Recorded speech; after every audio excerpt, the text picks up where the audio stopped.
Hi guys, this is Sammy from Mech Sales and Lettings in Harborne. Today I'm in my little recording studio on the High Street. It's the first time I've used it, and I'm with Lee Robertson today from Meta Eagle. How you doing? I'm very well, Sammy. Thank you very much. How about yourself? Very well, thanks for asking. Very good, very good. So obviously we know each other through BNI. We do indeed. We met through BNI, like an online dating thing. It's a networking thing, and one of the projects that I'm working on at the moment is to talk to local business owners, work out how they've adapted through lockdowns, work out what their business is about, and for their customers to get to know them, I guess. Yeah, so I think it's great, and thank you very much for taking the time, because it's a very selfless thing, getting other people in the picture and the limelight.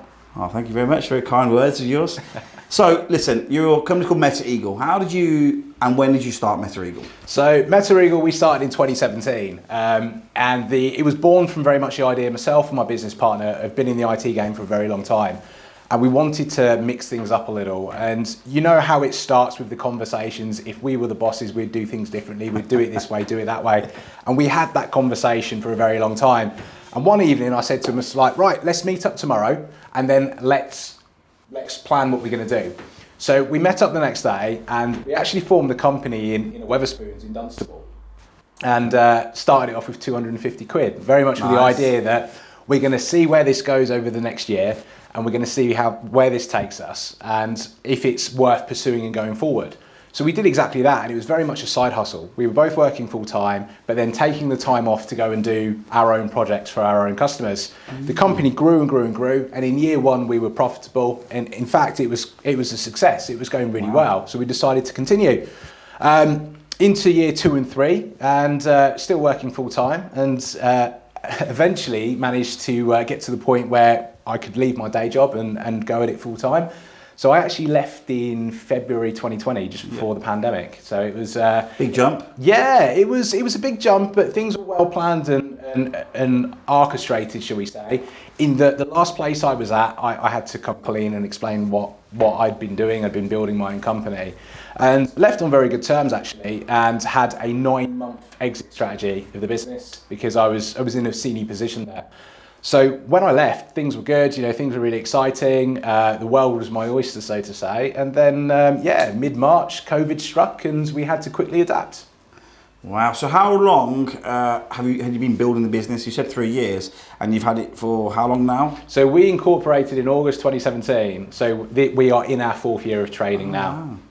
And you never look back? No, I absolutely love it. It's great to have that autonomy, and I'm loving the business side of it as well as the technical side. I'm from a technical background, but I'm more of a people person. I like to be out there making deals. Like this? Yeah, having conversations and speaking to people on a personable level. And I think having the tech knowledge and the ability to talk to people, to that degree has what's been able to allow us to grow the company the way that it has been. Nice. What you said there about starting the company with £250, I can relate to that.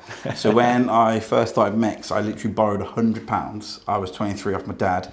£50 I paid a graphic designer for a logo, and £50 I gave to my friend to build me a website. Yeah. I designed it on Word. And then flash forward 11 to 12 years, look where we are now. We're in my office on the High Street, 3 floors. It goes to show, doesn't it? Hard work pays off, and that determination. I agree, one of my keys to success is never give up, never say no. Everything's positive, there's always a solution, just keep going, and that's how I think. Well, this is it, and we were talking about it earlier this week, weren't we, that positive mindset and that attitude is infectious, and if you're of that personality, then people buy into your vision and your goal and want to work with you. It helps when running a business if you're positive, because if you have staff and you're negative, they're going to be negative. Yeah. But if you're positive with them, they're positive with you. You've got to lead from the front, haven't you? If you're always smiling and happy, but you're knuckling down and getting work done, then your staff are going to follow suit. Yep. If you're of more of a negative demeanour, then it's like a cancer, it spreads. Yeah. So describe to me your typical client. Who do you like to work with? So we like to work with companies that buy into the idea that IT is an investment. It's not just another utility such as electric or gas, and you have to pay it and it's a necessary evil. If you invest in the right technology, then that means that you're able to do your business, you're able to work hard, more efficiently, and generate more revenue. So we've got clients from all different sectors. We don't target a particular vertical.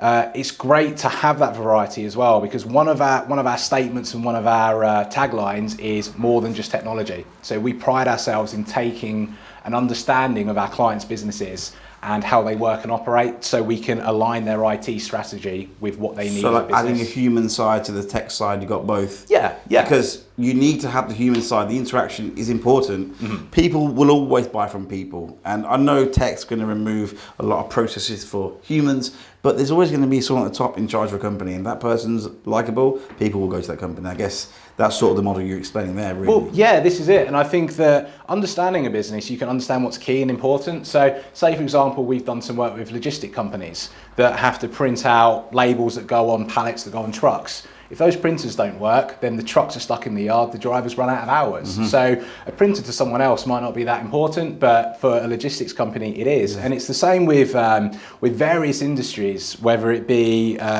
retail at the moment is under the current COVID climate has had difficulty.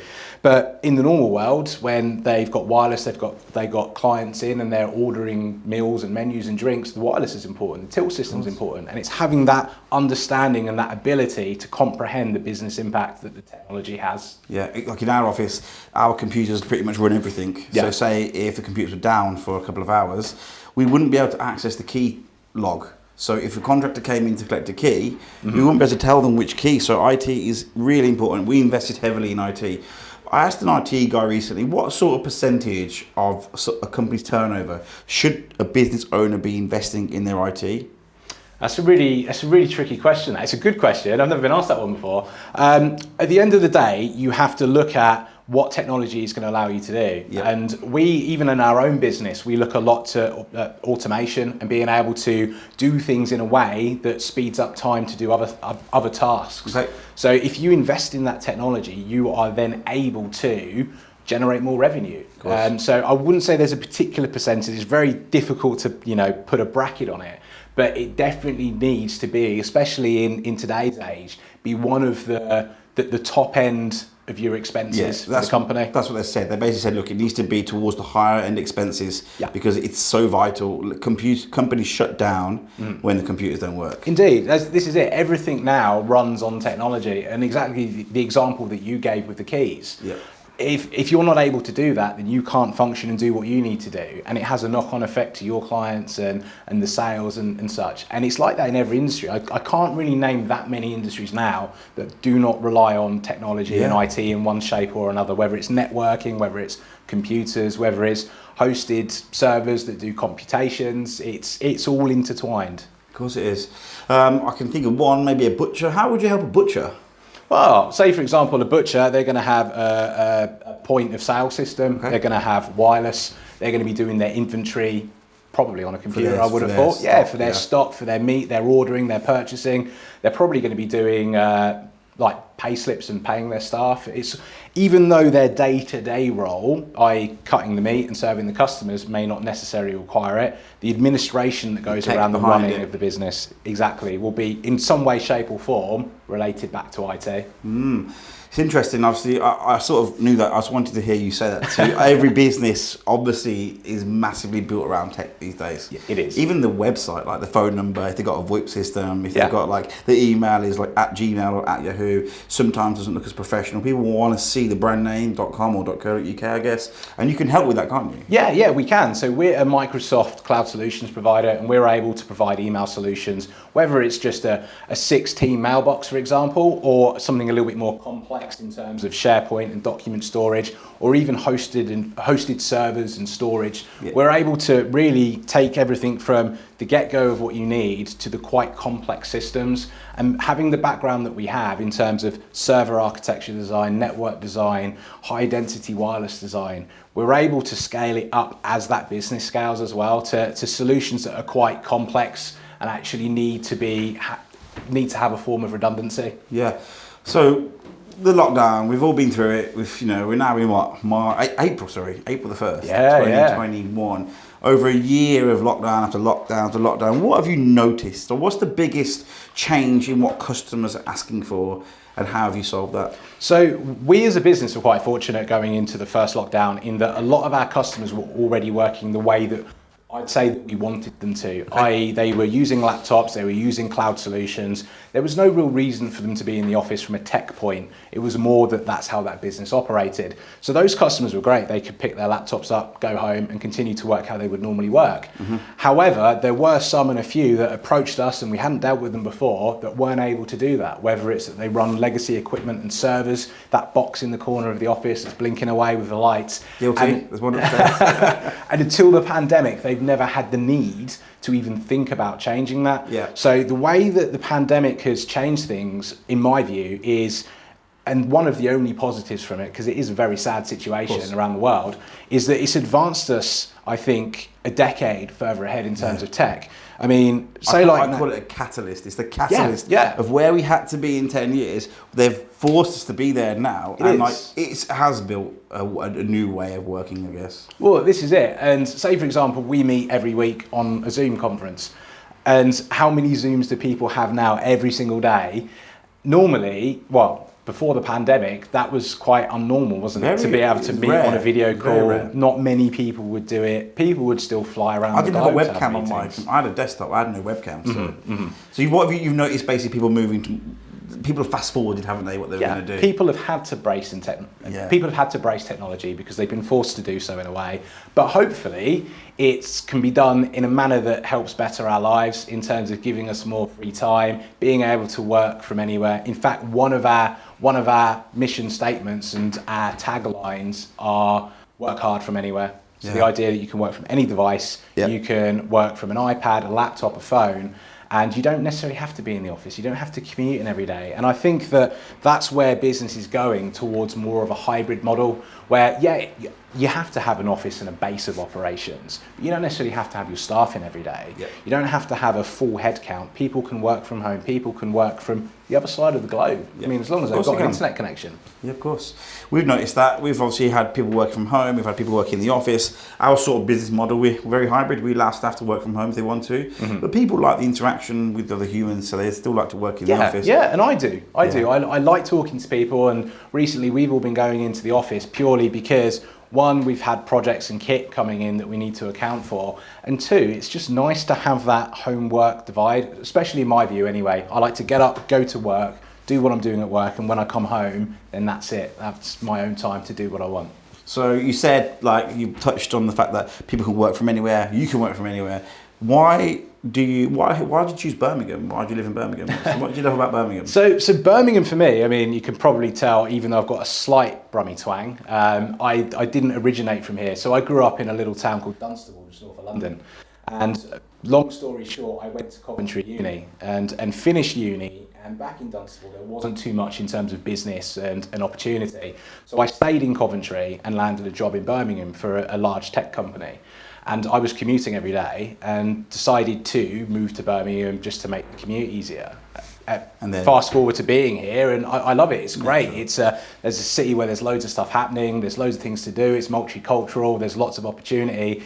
It's got one of the youngest populations in Europe, Birmingham. I didn't know that. He's up there in the top 3. It might be number 1, the youngest populations in Europe. Oh. It's good. It's a big magnet at the moment. That's interesting. That Andy Street's trying to make Birmingham become like a bit of a tech centre. I don't think it's going to work, but that's what he's thinking about. There's lots of development, isn't there? You've only got to go into town and all over, really. I mean, with New Street, with HS2, with what's being built in the banking district and some of the venues and buildings there, it's had a lot of investment.